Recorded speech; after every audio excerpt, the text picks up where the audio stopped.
Okay. Can you ever? Oh, can you hear me? Can you hear me? Yeah, I think the microphone is working all right. All right, all right, already. Let's see if we end up getting some people in the room.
Oh gosh, I can't believe I'm eating on here.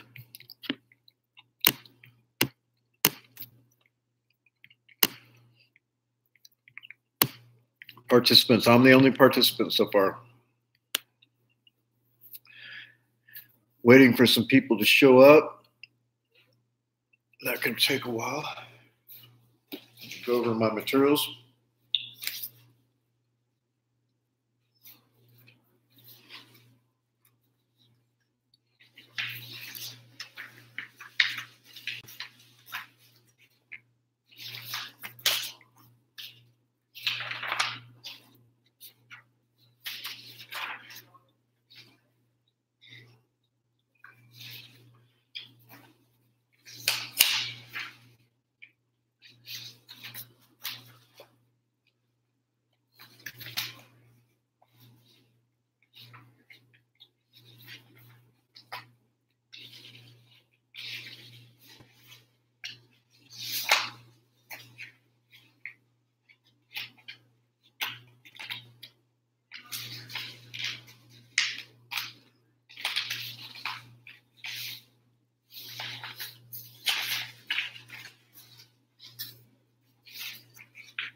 All right, all right, all right.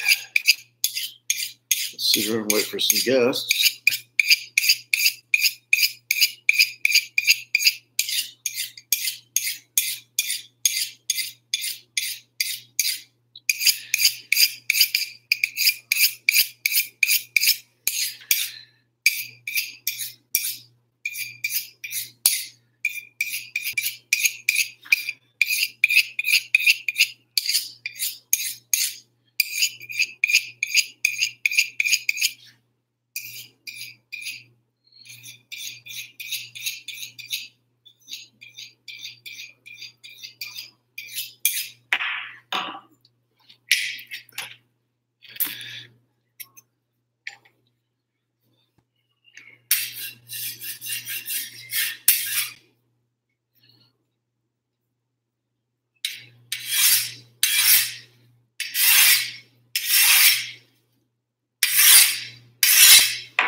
Can you hear me?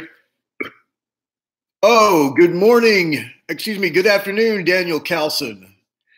Good afternoon. Yeah.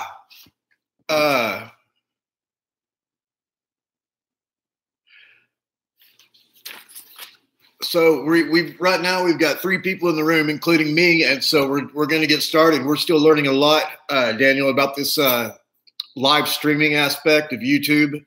And so just kind of bear with us. We had the one we had the other day, and I think you were present at that this last Wednesday. That was the very first one I'd ever done, and had inadvertently started up the live session. And as you know, we ended up with 15 people, and I don't know how long it took, but it's definitely a powerful tool. It's a game changer for sure. All right. We're going to go over many exciting topics today. Many exciting topics. Yeah, really, I hope it does keep going. I'm just going to go ahead and start some of the preliminary stuff right now. I'll probably repeat it here in a little while, but got a few interesting pictures. I do want to talk about the petroglyphs in Moab, Utah, that I went and visited 3 weeks ago, about a little over 3 weeks ago, and the significance of that, its correlation to the creation myths of the Hopi Indians. Also, we're going to talk about the Paiute Indians a little bit, and I am not somebody who knows a lot about American Indians, although I'm fascinated by the whole thing as most of us are. But the petroglyphs themselves, there was, for a long time, they were considered rock art. In other words, the artwork of primitive peoples, or at least compared to, Westerners. And it turns out that's not true. These are really, we call them petroglyphs, so that's what they're called by archaeology now. But what they really are is ideograms and more. But so they work to express ideas, and they also, a lot of times, in the case of the petroglyphs around Utah, they're kind of like a map, or they'll tell you if you go this way, you're going to see Spanish troops. If you go this way, there's going to drought, stuff like that. And so that's what the meaning and meanings of many of these symbols on the petroglyphs are about. Now, I took, of course, many pictures while I was there, but some in particular that show the rock art up close, I put a special filter on these pictures. So this is, so that we can see what we're seeing here. These are the petroglyphs. This is an example of some of the petroglyphs. And in a lot of, and you see that there's some figures, stick figures with very broad, like chests. It's like an upside down triangle. Well, that some people think that those are the ant people. You see this is, could you say they're antennas up there, stuff like that. Also, the central figure inside the big circle that I made, you notice he's carrying a shield. Also, what else does he have? Looks like there's something coming out of the zipper, the fly of his pants. I can't, I don't know if that's some phallic, reference or something like that. He has some weird looking hands. Now, the next thing, if you look at the pentagon, the upside down pentagon is that I've made on there, and that's showing a being or a creature that looks a lot like these others, but especially looks like these. You see these, animals right here that look like deer and stuff like that. Okay, let me go ahead and tell you the very first thing that you need to know on translating or decoding the petroglyphs in Moab, Utah. And I did not know this, and this is the main subject of what I wanted to discuss today, because I have not researched it that much, but it is fascinating. And it's that one man is mostly responsible for decoding those petroglyphs. And they've used the scientific method to test his, translations, and they found out that they are correct. And it gets into a whole deal. I'm possibly going to read part of this paper discussing how this guy, his name was Martineau. And I think he might have been, I don't know if he was part Indian, but he was for sure orphaned, and he was raised by the Indians. So he was a white man that was raised as a child, raised by an Indian tribe, and I think it's the Paiutes. And I think this is a kind of a secretive, keep to yourself type of tribe. So it was something remarkable for them to, especially back in those days, adopt him and raise him. But this is the expertise or whatever, the qualifications, one of the qualifications he had to decode these things, because he was raised by an Indian tribe. Okay.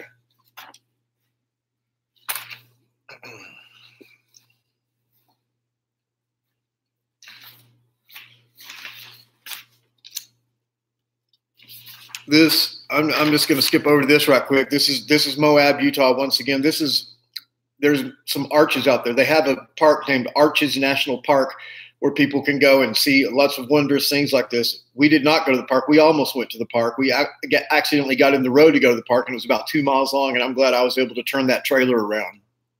And everybody out there on the highway was amazed. There was about 100 people watching me, and I got to turn around because we weren't trying to be on that 2-hour line for someplace we weren't even wasn't even on our destination list.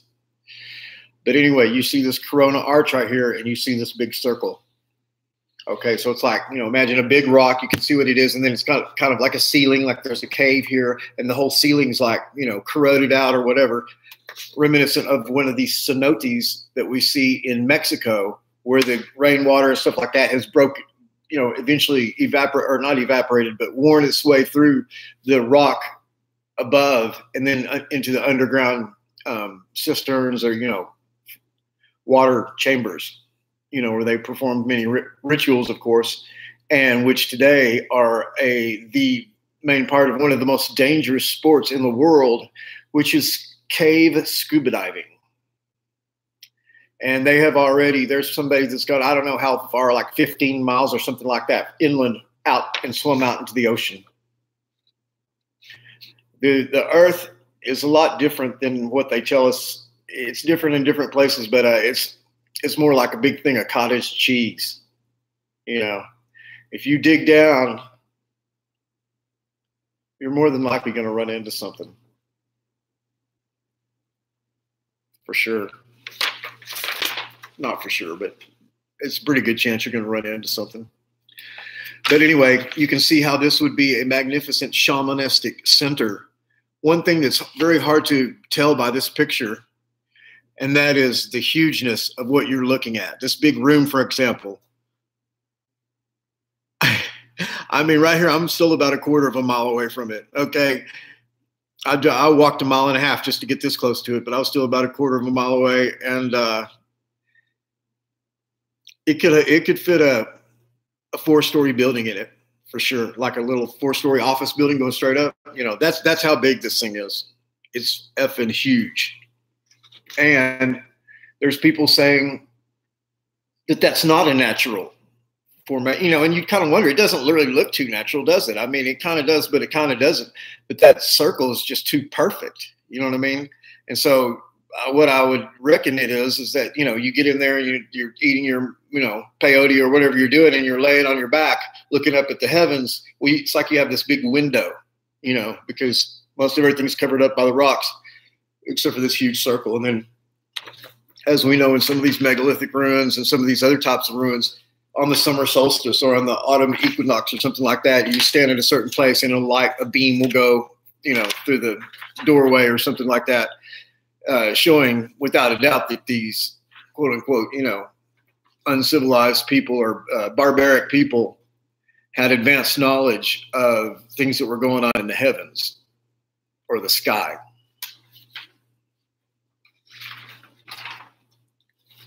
one of the main things that I picked up from reading this paper here about Martineau that I might, hey, thanks, Josh. I'm glad you like the hat. Hey, Tom, don't act like you do. Oh, yeah. All right.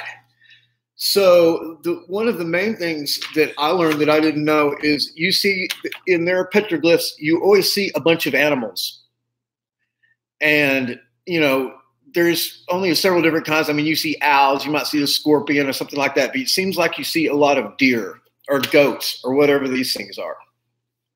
Okay, well, here's one thing that you have to know to decode these petroglyphs. The goat is not standing looking straight at you. You see its profile. Well, apparently there's two different kinds of goats. One where they're in such a profile, you just see one horn going back because, you know, the other horn is hidden behind it, or ones like I think all of these where you see two horns. Yeah, all three of these have two horns. And what that means is there's a space between the horns that you can see, and that means that in that direction is wide open spaces. It's empty. That's what that means. But if there's somebody there, if the Spanish are there, or if there's another Indian tribe there, or Uncle Joe's over there, or anything, then it will show a single antler. So I thought that was interesting to learn that. I don't know if anybody knows who this is. If you know who that is, go ahead and type it in there. Yeah, a plane or a UFO. That's right, Daniel. I mean, you could put a 5-story building through there. That's for sure. And I think that most of y'all may know who this is. I'm not sure. It's sometimes hard to gauge, you know, guess what people would know and what they don't know.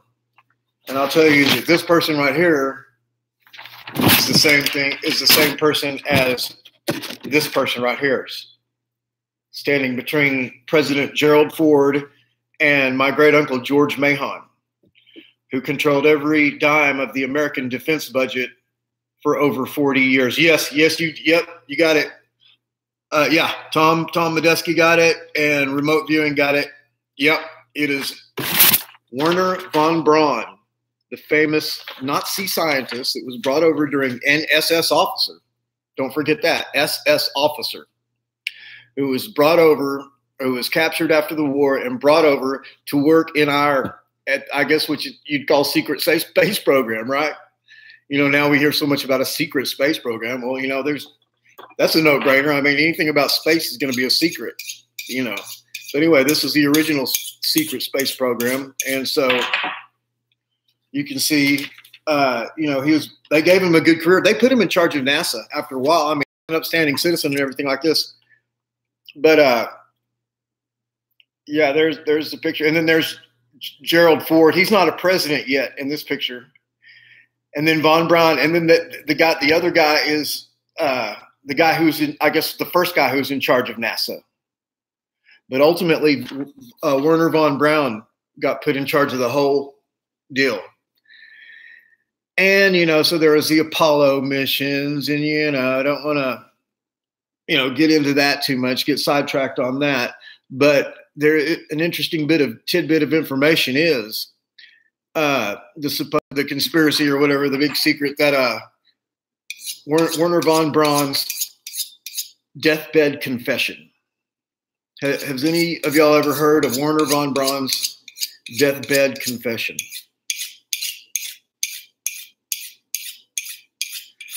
Because I think the three things that he didn't say the atomic weapon because that had already happened, but I think he said something else like maybe, you know, mass, you know, turmoil or whatever, you know, martial law or something like that.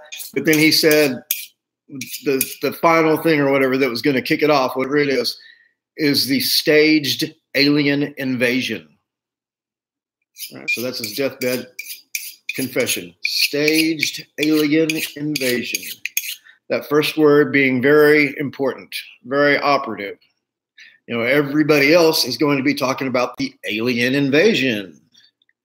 But since we have educated ourselves, we may not say it, but we'll be thinking to ourselves, aha, you mean the staged alien invasion. Because let me tell you, whatever it is, whatever's coming down the pike, it's going to be staged. It's going to be a full production, just like 911. Yeah, Project Bluebeam. There you go, Tom. Yeah. For those of y'all that don't know, Tom just mentioned Project Bluebeam. Well, Project Bluebeam is the alleged hologram or holograph machine. Yeah. Okay. So the Project Bluebeam is a holograph machine. Supposedly they even used it back in the 70s in the Bay of Pigs invasion to, project a picture of the Virgin Mary up in the air. I don't know if that's true or if they could have done it back then, but yeah, you're absolutely right, Tom. That's what it is. And then Daniel, you were mentioning Stephen Greer, and that he, I guess he is one of the few people that does talk about a staged alien invasion. Stuart Swerdlow also talks about a staged alien invasion. I might have just got the concept from either one of those guys, but now I'm one that says, because it just makes everything staged. So obviously, it's going to be, if there's an alien invasion, it's going to be staged. I mean, that's just, even if it was real, it'd probably still be staged. It's just weird how a lot of this shit works. But I'm not a big fan of Stephen Greer. And I'm not pointing the finger at him, blaming him, calling him names, saying he's lying or anything like that. He's really, first of all, he's really big into disclosure. And I am the only conspiracy theorist that I know of on the internet, or that I've even heard with this idea. Because we hear so many people crying for disclosure. If only the government would bring us disclosure. We'd usher in a new era, a new golden era of mankind. Yes, brother would love brother because of disclosure, and government will admit, yes, we did it. Sorry we did that, but it was for your own good. But don't worry, it's all forgotten now, because now we're disclosing the fact of our alien brothers or the alien threat or whatever it is, some type of disclosure, no matter what the nature of it is. And my argument is this: there can be no disclosure. I mean, right now you think I'm parroting what a lot of people are saying. There's not going to be a disclosure. There's not going to be a disclosure. Well, I'm not saying that. I'm saying there can't be a disclosure, because a disclosure implies that there is some information being withheld that from the American people that somehow is now going to be disclosed. Just the opposite is true. Once again, you have this inversion. We've had this ET narrative, UFOs, all this shit rammed down our throats since before we were even born. Your parents were fully indoctrinated and fully, mind controlled and not triggered, but imprinted with this idea of aliens. My own father saw the Lubbock Lights, which is a famous UFO sighting in Lubbock. So that's what I think of disclosure. So any effort put into bringing about a disclosure is a wasted effort, in my opinion. Because it's not that they're holding back information, it's that they're making all this shit up. That's what it comes down to. Most of this shit is not real. I felt like I was a smart guy and ahead of the human race 20 or 30 years ago, before many people would even admit to themselves that, there's a possibility, the universe is so big. Certainly there's some aliens out there. So, that proves, the scientific, view or whatever. And of course it doesn't. But yes, I was one of these people who, not that I was that vocal, but yeah, I was more vocal than your average person. And it was known that I, supported the idea of UFOs and stuff like that. And ironically enough, now I am once again in the forefront of humanity as far as, and I'm just joking about that, as far as conspiracies go, because I'm now going back the other direction. Wait, no, fuck, this is not real. You know what I mean? And let me tell you, it is real. It is real, but it's not what they're telling us it is at all. There's not that many players, or even if there was, they're all extra dimensional. they're all like genies or like demons or something like that. They don't need, they have, and they do have spaceships, but it's different. It's not what, it's not what they tell us it is.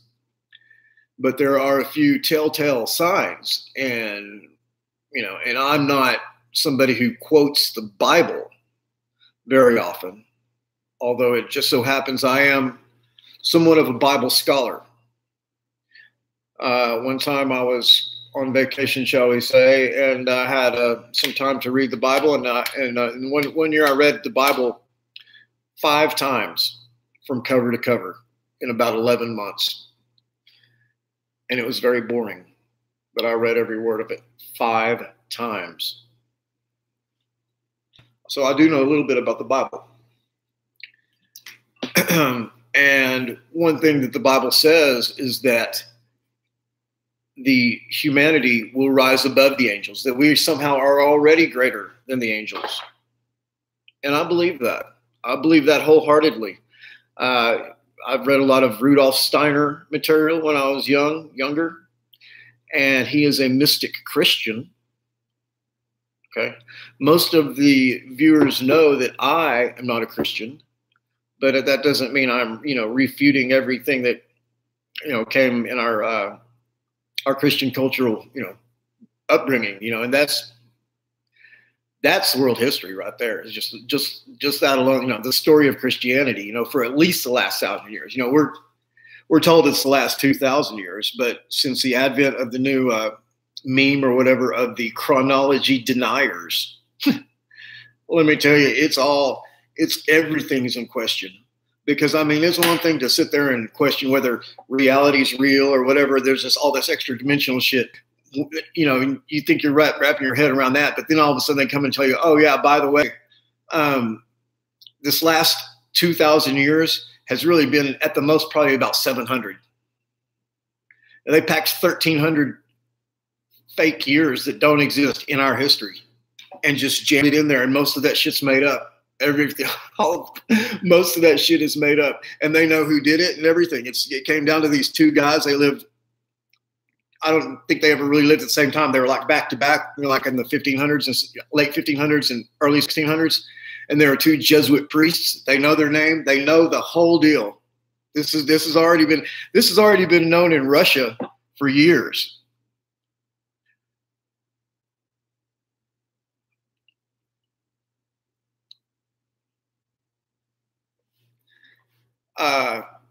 Russians are known to be chronology deniers. In other words, this timeline that we're all, no, I don't mean to say timeline. I'm starting to sound like one of my psychics there. And yes, I do see psychics. And I don't think that should come as a surprise, because I've had several interviews right here on You Don't Know with 2 extremely, extremely powerful psychics. And there is no doubt that these people, I believe that a lot of people are psychic. Maybe all of us are psychic, but there's regular psychics and then there's super psychics. And let me tell you, there's a whole world of difference. The regular psychics might as well not even be psychic compared to these people. It's fucking scary how intensely connected they are, learning these things from their guides and all this stuff, and you're being able to see into super sensible worlds like Rudolf Steiner. I was talking about Rudolf Steiner, and who was a Christian mystic. And, I can tell you, I was wrong when I was telling somebody something the other day. I think they said I was. It was just on one little thing. They couldn't refute the rest of it. And not that they were trying to. But we learned, Rudolf Steiner wrote over 100 books, and so he was somebody who Christian, but he had a different take on it than your average person, a scientist, a Christian, or a Christian scientist, whatever. He was one of the world's leading scientists, Rudolf Steiner, without a doubt. Without a doubt, this guy was a total genius. But he also had vision and could see and penetrate into super sensible worlds, meaning realities in existence that you and I, you can't see. you can learn so much from Steiner. I mean, it's unbelievable. I used to think, let's talk about evolution. Is evolution real or is it not? Well, evolution is real, but not the evolution you've been taught. As a matter of fact, evolution is 100% real, except it's exactly backwards, believe it or not, of what we've been taught. How many times has that come up? What we know, our common knowledge, is the exact opposite. Yeah, Fomenko, the Russian chronology. Yes, I'm glad that you asked that, remote viewing, because it almost might seem like a betrayal, but I bet no one was going to guess and going to freak out when they found out who the very first chronology denier was, or at least the first person to write a book about it. Because, any scientist should be against the chronology deniers, right? We're scientists, we don't believe, Sir Isaac Newton. Sir Isaac Newton was a chronology denier, and we have, lots of evidence that he, you get so big in humanity at any time, you're in one way working hand in hand with the cabal or whatever you want to call it, the powers that be. So yeah, he was definitely doing that, but he refuted this chronology, this fake chronology that was made up by those Jesuit priests. One way, or the way that they did it, let me see if I got a pen here.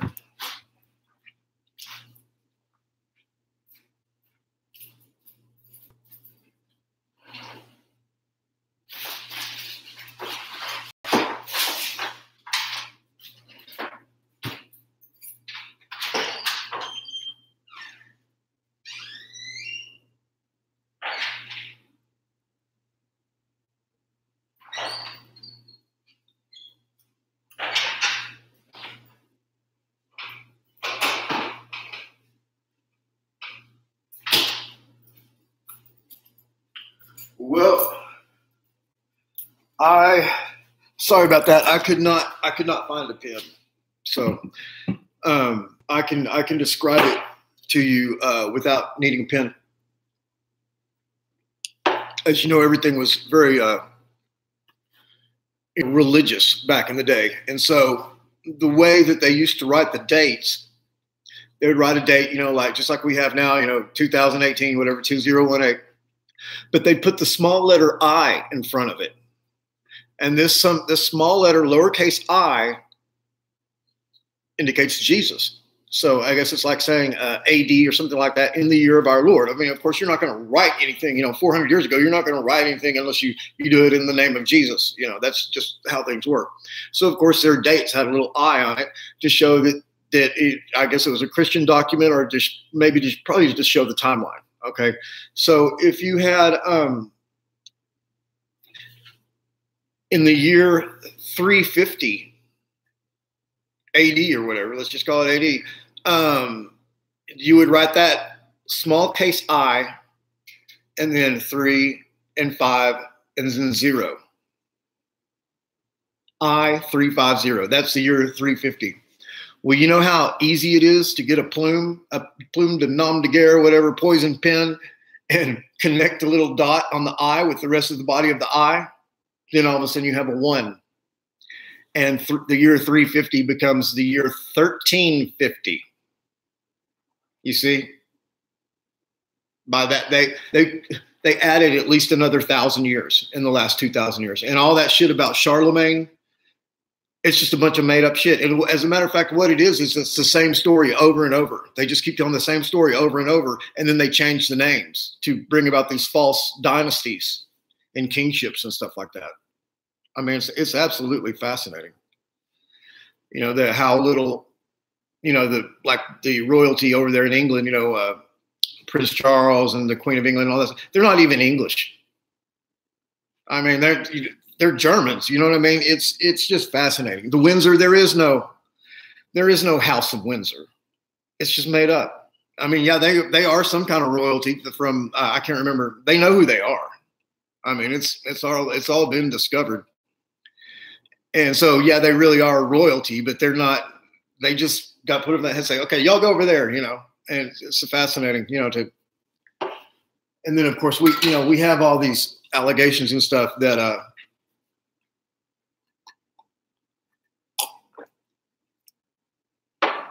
that the Queen Mother is a giant reptile, a giant reptilian eating the face off of young people and stuff like this. And I don't give too much thought about that. It is an interesting idea, I will admit.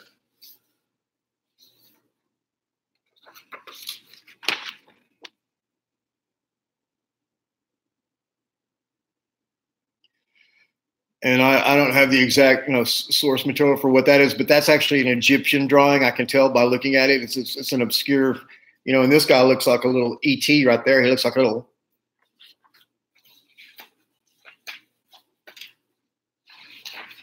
He looks like one of these little jokers.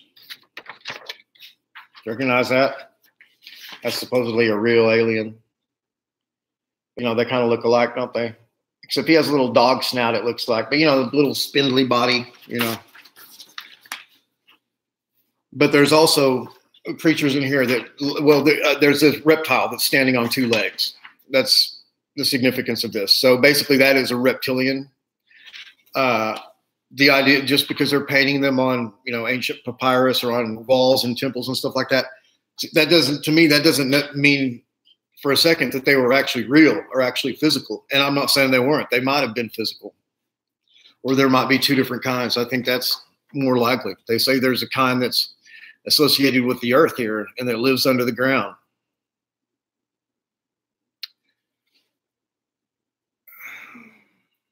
It's something to think about. But it brings me back to what we were talking about earlier. You remember when I brought up the deal about the cenote? Yeah, the royalty, a lot of them are Transylvania, or Prince Charles is claiming that. They have some document. They did some news story a couple years ago where he can prove that he's the, whatever, 30th cousin once removed or something like that from Vlad the Impaler of Transylvania, Vlad Dracula. And that doesn't surprise me at all. I mean, oh my gosh, these people are over here, they're accused of being reptiles that eat blood and stuff. And then this guy over here is, Dracula. It's, it all kind of fits together. Blood ritual, yes. And somebody saying they are, okay, I'm not going to repeat that word. Not that it's a bad word. Kappa and making it, an emoji. Yeah. So once again, right here, we have these. Now, this is a Mesoamerican. I think this is a Mexican. This is in Mexico City, and I saw the real one in a museum when I was in Mexico City, and that was not this. My last trip to Mexico, I did not go to Mexico City. This was in the trip before that to Mexico. I did not go to Mexico City. It was the three trips ago. Yeah, 3 trips ago to Mexico. I was in Mexico City. That's when I saw Teotihuacan, which is the big Aztec pyramid, so-called Aztec pyramid. The Temple of the Moon, the Temple of the Sun, all this stuff. It's one of basically one of the top 3 pyramid sites in the world. The top 3 pyramids, most popular, significant, and everything like that, pyramid sites in the world are, number 1, the Great Pyramid in Egypt. The Gaza Strip or whatever, or not the Gaza Strip, but the complex, what I don't know, I can't remember exactly what it's called. And the number 2 most significant pyramid site in the world is Teotihuacan in Mexico City, which is basically what Mexico City was originally built around. Okay, and I've seen that. I've climbed to the top of that pyramid when you still could. It was the Temple of the Sun that I went to, the big one that I went on top of, all the way to the top. And you can no longer do that. And that was only about probably 7 years ago, or maybe 7 or 8. So anyway, and then the third most significant pyramid structure or pyramid complex in the world is Chichen Itza in the more near the Yucatan Peninsula in Mexico, and it's 3 hours or something like that from Cancun. So it's over there by Cancun. Now, another thing you've got over there by Cancun, that's where all these cenotes are. And we've heard about the people going, scuba diving in the cenotes and how dangerous that was and everything like that. I don't have the picture to show you right now, but quote unquote extreme tours are real big in Mexico right now, especially around Cancun and stuff. Riding around on four-wheelers, with the guide, maybe following a guide, doing a zip line, you're going through the jungle, on a big, and then, big zip line. And then also swimming in cenotes. And then depending on the cost of the tour you're on is whether you have like protective gear or whatever. But we didn't really, they gave us some goggles, some mask and everything. And they told us not to come up over there near those stalactites because they're coming down from the ceiling, going into the water and everything. And I went too far out there. And of course I came up under those stalactites. And let me tell you, each one of those things was as sharp as a needle. So it just pierced me on the very top of the head in multiple places. And and then I came out of that water. I looked just like Carrie in the movie. People were just like this, like that. There was just blood just flowing off of me. And the people running the tour were so scared. I guess that I was going to sue them or something. But what they didn't know, they had a medic right there. And not that I was ever felt bad or doozy or anything like that. What they did not know is by some bizarre, coincidence, I have, wear my, some people say that I wear my mustache like Wolverine or whatever, in the comic books. Well, I just also happen to have a mutant healing factor. It's unreal. For some reason, I heal off of anything, but especially anything having to do with blood. It'll stop bleeding, no matter how deep it is. It'll stop bleeding very quickly. Coagulate or whatever. I guess I have a high coagulatory, index. But anyway, so that, but that was in the cenotes, which is essentially the entire area is built on, I guess, limestone.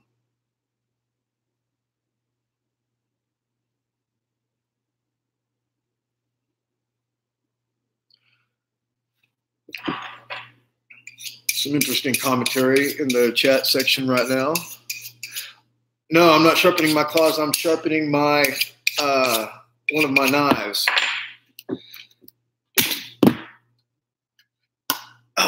You don't. Oh.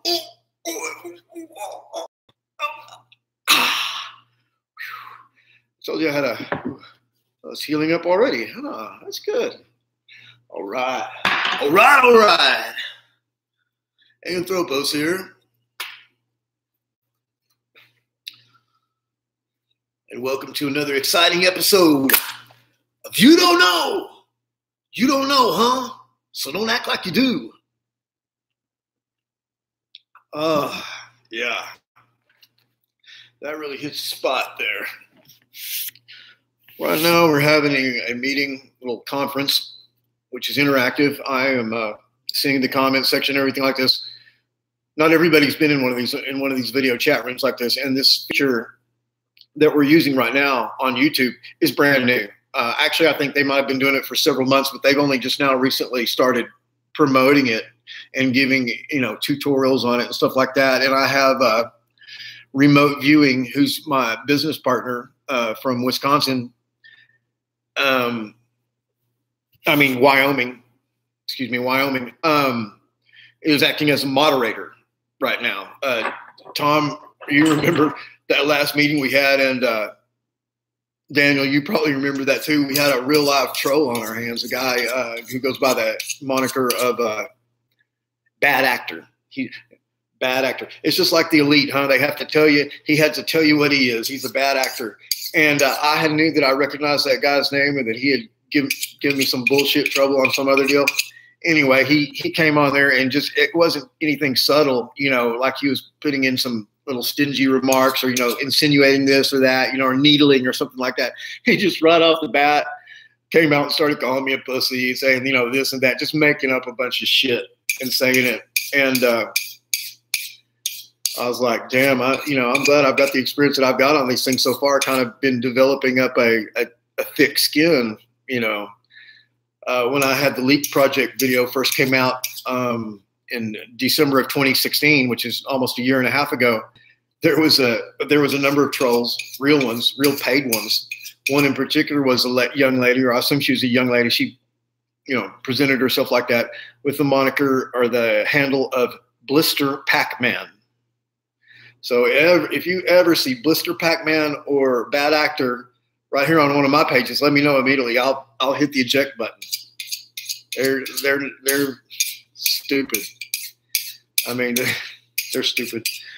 The Blister Pac-Man was saying that I was a homeless man who lived down there by the university on the drag. There's, they have a place called the drag. I don't know if it's still like that, but back in the, when I went to the university a long time ago, the good old Wooten dormitory for men where I was staying is right there on the drag. So, which is, the main front street of the University of Texas. But anyway, she just had all these wild accusations and stuff. That bitch was fucking stupid. Anyway, so, the whole idea of these, reptilian shapeshifters or just reptilians, does a reptilian have to be a shapeshifter? Who knows? But what I was bringing up about it is, and when I'm talking about these cenotes, where they have this dangerous sport of scuba diving through these caves all the way till you get out to the ocean. There's other teams going down there to leave stuff for you to breathe. You know what I mean? You can't just go do it by yourself. You have this coordinated effort, but still, one or two people is just going miles and miles in these extremely dangerous caves. If something goes wrong, it's not like you can come up for air. There's only air pockets and stuff like that, and caverns, natural caverns, every so often. But they're particularly right at the beginning of where you come into the cenote. And of course, this is where everyone swims. And what they do on these cenotes is they have an underwater lighting system. So there's rooms where you have to swim under something to get to the next room. So you almost feel like one of those guys, you could, seriously get yourself fucked up. But then that next room, you come up and there's light back in the distance. So, what it is when the group starts walking towards the cenote or whatever, a little Mexican kid goes ahead on his little motorcycle or something like that. And then you hear off in the woods, so they're starting up the generator. So every little cenote that you go to, that kid just went and started, put some gas in it and started up the generator, or else you wouldn't be able to see under there, in those rooms. And in some instances underwater. But those things are scary. Those cenotes were scary. And no one is out there at night. They need security. There's man-eating animals out there. I mean, jaguars and pumas and stuff like that out in the jungle. Snakes. They don't even have security. I mean, it's just you'd be a fool to be there past sundown. I don't care how much of a outdoor survivalist you are. Maybe if you were really going to do an investigation or something, yeah, and you had some protection against animals. But I got to thinking, I said, I don't know if these reptilians are real, but if they are, that's where they are. They're in those cenotes. They're swimming around, watching you, and then coming up, at night and just coming out of there like the creature from the Black Lagoon. Remember the creature from the Black Lagoon? That was our first reptilian entity.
Okay, so I wouldn't, waste y'all's time like this, but I get to go see this chick here after a little while, so she just texted me real quick.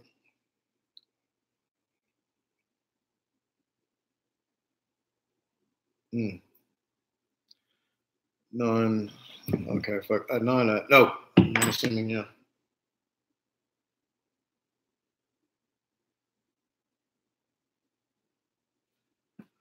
All right. So these reptilian entities, who knows what's going on with them? One uh, time I used to listen to Stuart Swordlow a lot more than I do. Not that I, have anything against him or anything. I think I'm a member of his group that he has. It's running off of his website, expansions.com. But I'm not a paid member. I'm just like a regular member. And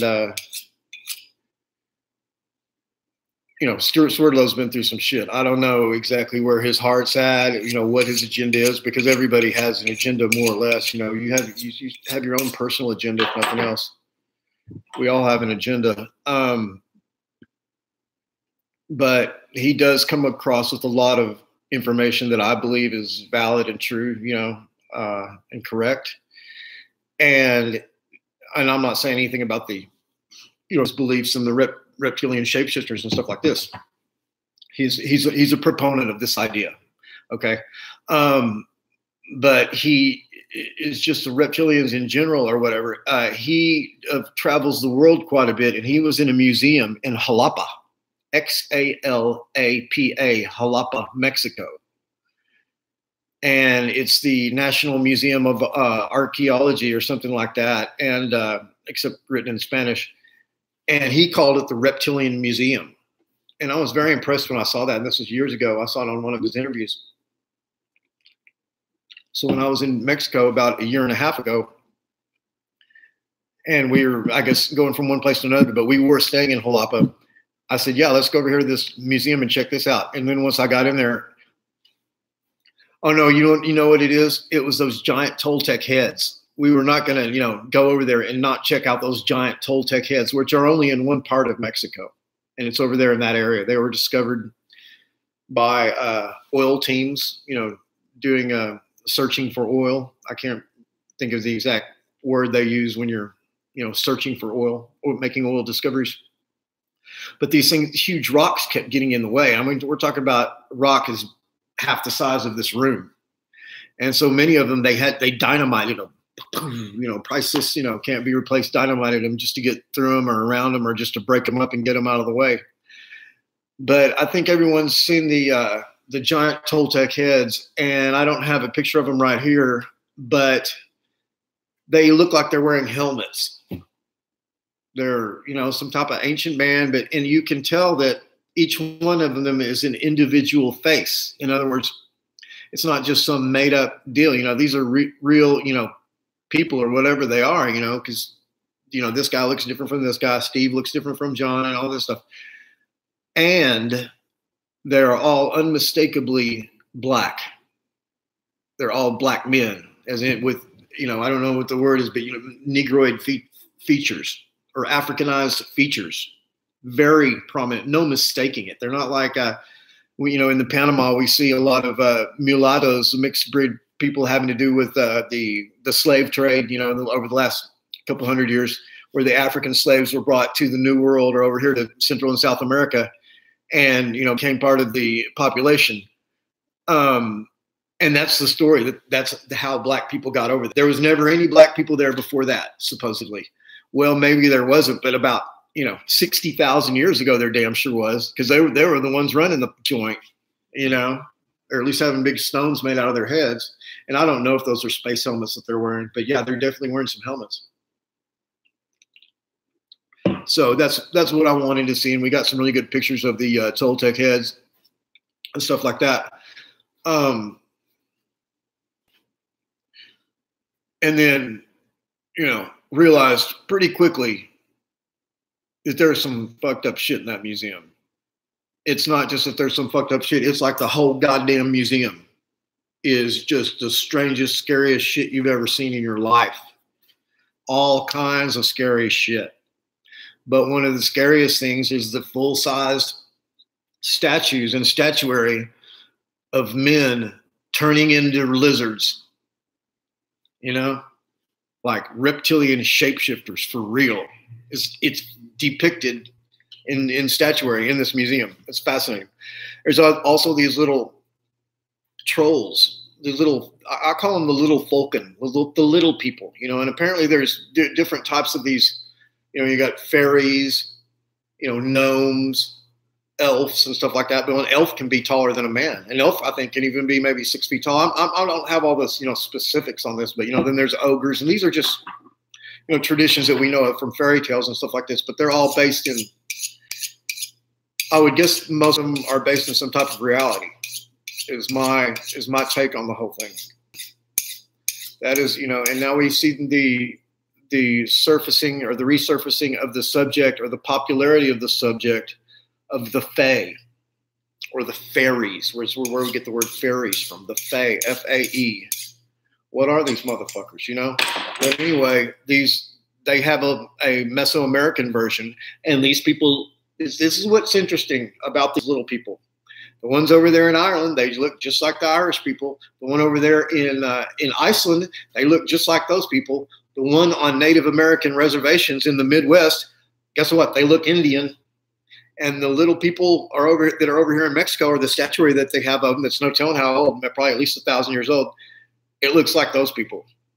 So it's pretty convenient that they always kind of look a little bit like you, right? You know, and we know they're little tricksters, and they can always have to be pot of gold. Woo-hoo!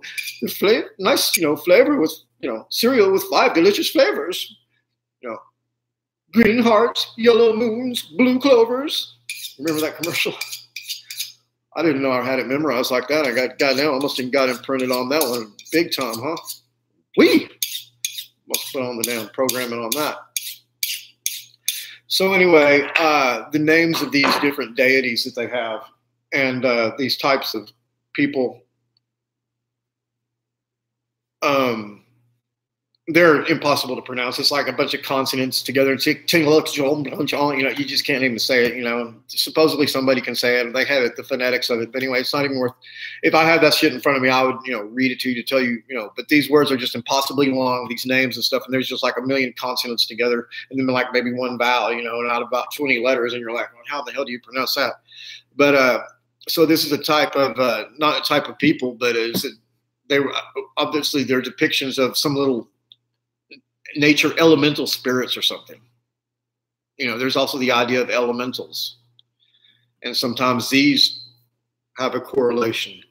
So in discussing the occult, and many of y'all know that I've spent a lifetime in the occult, not only doing occult research, but being involved in some of the ceremonies and practices having to do with fraternal orders, certain fraternal orders that are, for the most part, you know, most of these Western Hermetic orders consider themselves, at least not necessarily on the lineage, but on the as a carryover, so to speak, of the Templars. The Templars, like what you see in movies and video games and stuff like that. You know, Final Assassin 2 or whatever it's called, and that's actually fairly well-known information. Actually, a lot of it's based on Egyptian stuff too. The public rituals that you can attend in one, you know, fraternal organization that I know of, very heavy Egyptian themes.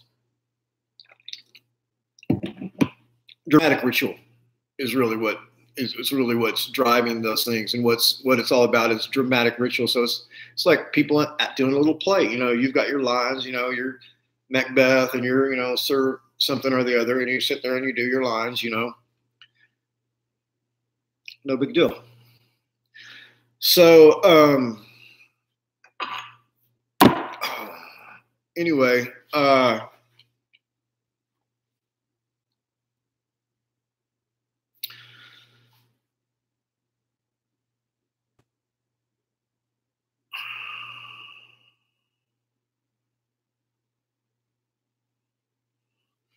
oh, wait a minute, hold on. Let's see what remote viewing is saying here. It's about a machete here.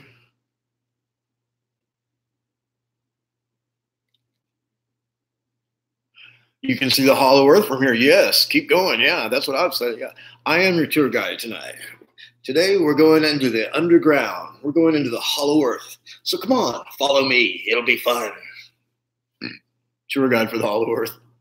That's my new job. Bad actor. Uh-oh. Yeah, bad actor. I squeeze past glowing rocks into the next chamber. Suddenly, a door closes behind me, and the guide starts pinning us to the ground with throwing machetes. I remember one machete missing me. And the second pinning my left arm to the ground, half severing my arm only about 3/4 of the way through there.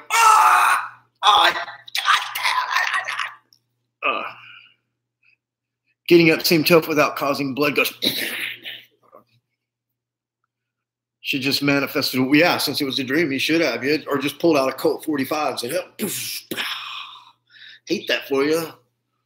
Or like Carlos Castaneda says, start becoming aware of your hands. You know, in dreaming, especially lucid dreaming and awakened dreaming, start first with your hands, trying to control your hands. And then after that, you move to where you're controlling the rest of it, you know, and then you're flying through the air like Superman.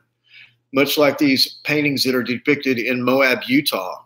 All the ones I showed so far were just people standing up, but there are pictures of the quote unquote ant people that are obviously they're flying through the air just like Superman. So that's fascinating. I'm seeing it's almost 7 o'clock here in Texas time, and I've got to be somewhere at 8 and over to a young lady's house. And so I'm going to have to shut this one down. And remote viewing, thank you for showing up. Daniel Carlson, thank you for showing up. Tom Medeski, thank you for showing up. Joy wants to play. Thank you for showing up. And that is it. So we had one. Oh, and Josh Paulson. So we had 1, 2, 3, 4. We had 4 or 5 guests. With no invitation, you know, we're just turning this thing on, and some viewers who have probably have definitely looked at some of our material before, because almost every one of these guys, except for John, what's his name? Joey Wants to Play. Yeah, I knew everybody in the room tonight except for Joey Wants to Play, and Joey Wants to Play did not say anything wrong. He was talking about some stuff. They're naming some people and stuff like that, certain type of people. And I mean, you know, I didn't get upset about it. More or less people can say what they want to say on here, as long as it's respectful, you know, and none of these, you know, troll bullshit where you're calling in and saying, you know, stupid shit. That's why we have a moderator. Anyway, it's been a blast. It's been real. Thank you for joining me for another exciting episode. And this concludes another exciting episode of You Don't Know. You don't know, huh? So don't act like you do. All right. Talk to y'all later.